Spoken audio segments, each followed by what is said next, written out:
আসসালামু আলাইকুম প্রিয় দর্শক, আশা করি আল্লাহর রহমতে সবাই সহি সালামতে ভালো আছেন। আমি আজকে বানাবো আলু বেগুন দিয়ে পুঁটি মাছ রান্না। অত্যন্ত সহজ এবং সাধারণ একটা রেসিপি, কিন্তু সাধারণ রেসিপিটা হলো এর স্বাদ কিন্তু অসাধারণ। আপনারা এইভাবে বানিয়ে ট্রাই করে দেখেন।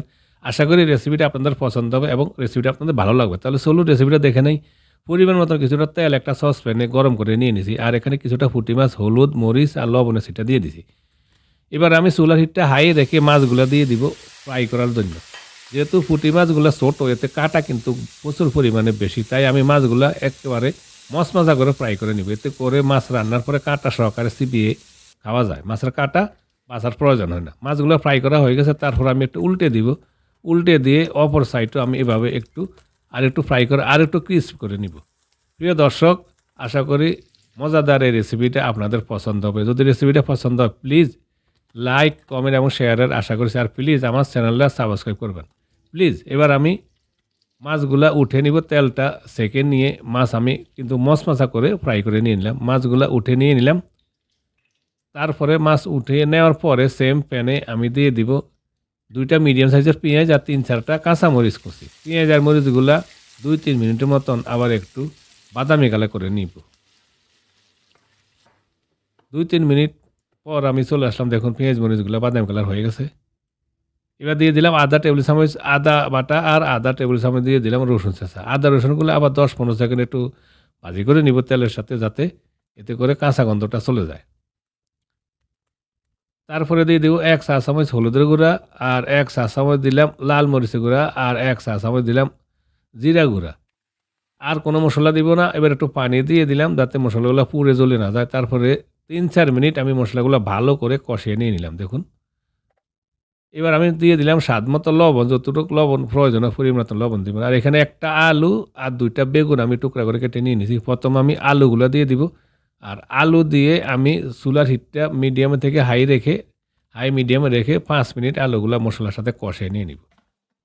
ভালো করে আলু বেগুনগুলো কষিয়ে নিলে তাহলে একটু মজা লাগে তরকারিটা। তারপর ঢাকনা দিয়ে দিলাম, ঢাকনা দিয়ে 5 মিনিট কষিয়ে নিয়ে নিলাম। চলে আসলাম 5 মিনিট পর। আবার একটু নাড়াচাড়া দিয়ে দিব, যেহেতু আমি এখনো পানি দিই না, শুকনো শুকনো, যাতে নিচে পুরো লেগে না যায়। তাই একটু নাড়াচাড়া দিয়ে দিলাম। নাড়াচাড়া দিয়ে আমি এবার দিয়ে দিব বেগুন।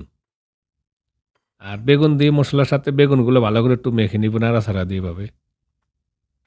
তারপরে বেগুনগুলো মিক্স করে নেওয়ার পরে আমি ঢাকনা দিয়ে দিব। ঢাকনা দিয়ে আরও 5 মিনিট আমি এভাবে মিডিয়াম হাইয়ে রেখে চুলার হিটটা কষিয়ে নিয়ে নিলাম। চলে আসলাম আরও 5 মিনিট পর। আলু বেগুনগুলো আমার কিন্তু কষানো হয়ে গেছে। আর যে কোনো তরকারির আলু বেগুন বা যে কোনো তরকারিটা আগে কষিয়ে নিলে মশলার সাথে এর মজাটা কিন্তু ভালো হয়। এবার আমি এতে অ্যাড করব পানি।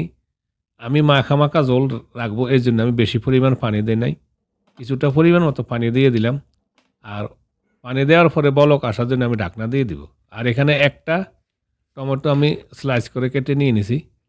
তারপর টমেটোটা দিয়ে আমি ঢাকনা দিয়ে বলক আসা পর্যন্ত আরও 2 মিনিটের মতন একটু জাল করে নিব।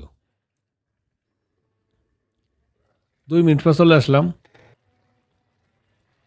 এবার আমি দিয়ে দেবো ফ্রাই করা পুঁটি মাছ। পুঁটি মাছগুলো কিন্তু আমি মচমচা করে ফ্রাই করছি, দেখুন কেমন মচমচা হয়েছে। এটা রান্নার পরে কিন্তু কাঁটা সহকারে চিবিয়ে খাওয়া যায়, খুব একটা মজা লাগে। আপনারা দেখে একবার ট্রাই করে। এবার আমি ঢাকনা দিয়ে চুলার হিটটা মিডিয়াম করে দিব এবং মিডিয়াম হিটে 8-10 মিনিট এভাবে পুঁটি মাছ আলু বেগুন দিয়ে রান্না করে নিয়ে নিলাম। চলে আসলাম 8-10 মিনিট পর।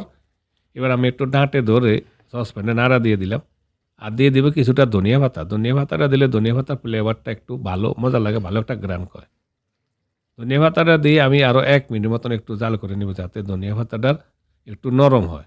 প্রিয় দর্শক, এইভাবে আপনারা ছোটো পুঁটি মাছ ফ্রাই করে মাখা ঝোলটাকে বানিয়ে দেখেন। অবশ্যই রেসিপিটা আপনার কাছে ভালো লাগবে এবং গরম গরম ভাতের সাথে খুবই জমবে। রেসিপিটা যদি পছন্দ হয় লাইক, কমেন্ট এবং শেয়ারের আশা করছি। দেখুন একটা বলে উঠে নিলাম, কালারটা কেমন সুন্দর। সবাই ভালো থাকুন, আল্লাহ হাফিজ।